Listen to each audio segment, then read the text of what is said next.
Hello everybody, I'm Hein Schoer and I will record, compose and produce a soundscape composition for the Brightening the Covenant Chain project, recreating original speeches centered around the Treaty of Niagara. What now makes the use of soundscape composition a valuable asset when addressing historical issues dealing with Indigenous usurper relations? Well, sound, as Murray Schafer, the godfather of acoustic ecology, used to say, touches the inside where sight is merely probing the outside. In that respect, pure sound has a strong advantage at times even over film, depending on what you aim to achieve, as the images would create distance where the sounds indeed draw you in.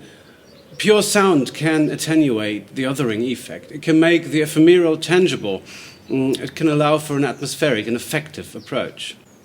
Coming from a musician's point of view and perceiving music as a transcultural, yet terribly diverse, but as a transcultural language, when working in the domain of sound, one is certainly less burdened with the colonial baggage that anthropology and ethnography, usually by their heritage, bring with them. However, beware of primitivist appropriation. Stay true to your source material. Don't turn it into a burlesque of the exotic. That said, here are a number of opportunities in auditory anthropology and acoustic presentation that open up once one stays aware of the risks of manipulation. Immersion takes place on both ends. On one end, there is the participating observer, or rather the observing participant. You come to a source community as a prospective band leader trying to form a band, halfway through, if all works well, turning into a producer who is just orchestrating everything that is being brought in, allowing the first voices to take the lead. Now, your job as the producer is to bring everything into a form that can be understood at the other end, allowing the immersion of an audience thousands of miles away in some cases. At the NONAM, the North American Native Museum in Zurich in Switzerland, where I installed my journeyman's project 2 weeks in Allard Bay on the Kwakwaka'wakw of Cormorant Island, BC, in the workshops I used to do with school classes, after listening to the piece in the NONAM sound chamber, there would always be a boy, and I have no idea why it always indeed would be a boy, it never was a girl, but there would always be a boy asking, do they have cars? And I claim he wouldn't have come to think of that question by looking at stuffed buffaloes, bentwood boxes, and historic photographs. Sound makes the other come alive. It bridges distances, temporary, geographically, culturally.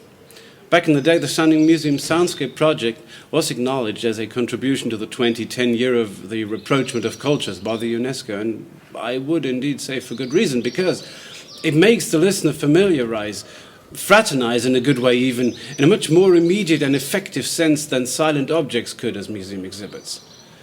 Soundscape composition can create a fair balance of the culturally specific, historic and living, particularly living and tangible heritage at its dynamic best here, with contemporary realities of the people and circumstances you aim to talk about. Sound is, at any rate, a very intimate experience. It can offer a personal encounter between sender and receiver, meaning the members of the source communities and the audiences in a museum or elsewhere. And that's what makes it worth pursuing, because it can support rapprochement of cultures. It can support rapprochement of individuals, even also of social realities or of local bubbles. You can, in a much better way, disseminate implicit knowledge, which is the bedrock which culture and identity are resting on. Once you devote yourself to the principles of dialogical editing, with your informants together, you can create something that you yourself, but especially and foremost your informants, want to tell about themselves. Again, the musical approach or perspective brought in from musicianship is not only considerably more physical and more empathic, it's also, well, put bluntly, it can be a lot of fun. You can groove. Once you're in the source community, you can groove together. And you can transport that atmosphere, that liveliness, that joy of grooving together, you can transport that into the museum. Of course, not unfiltered, but you can transport a lot of that atmosphere. What you want to be careful about is not to try and remove yourself from the equation, thereby creating a simulacrum and even more unfavorable, an illusion of objectivity. Once you're a participant observer, at least in my opinion and in my experience, if you take the whole thing seriously and if you have the proper respect for the people who let you in, you're not mainly an observer anymore. First of all, you are a participant. You are part of the observed situation. And you're also changing it by your presence, of course. You're changing the soundscape that you record. You become one of its creating agents. You're part of the band. You're part of the collection keynote sounds, sound marks and background sounds that comprise any given soundscape. And you should be transparent with that, with yourself but also with your audiences. And that puts you much more at eye level.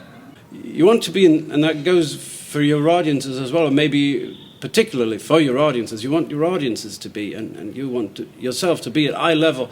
Well, I prefer ear level, but that's soundscape and nerdism. So you want to be, and you want your audiences to be at eye level with your source communities, because you're not just dealing with subjects that you take information from or you do research on. There are, of course, people that you are working with and that you have taken an interest in, and that hopefully you've taken an interest in you too. And that's what you do as a soundscaper. Okay, I should clarify before I come to an end that soundscape isn't that much about actual music. It rather treats the everyday of our acoustic environment with the same care and aesthetic ear as one would carefully composed, or for that matter, improvised music. So once you combine that with anthropological, ethnographical, and historical issues, you can come to a level of equality and balanced power relations that are often very, very difficult to achieve in research and museum contexts. Self-reflexiveness is paramount, especially in transcultural work, of course.